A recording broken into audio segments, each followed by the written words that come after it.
79, आगे है 15,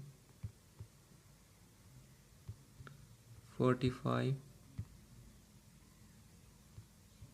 माइनस 18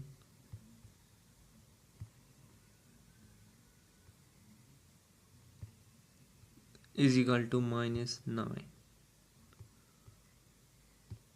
आगे है 72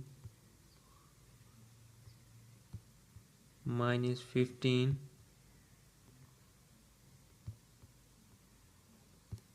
आगे 2 इज इक्वल टू 202। तो ये हमने ये इक्वेशन लिख ली। अब सिंपली क्या करना है, अगेन प्रेस करना है इक्वल टू।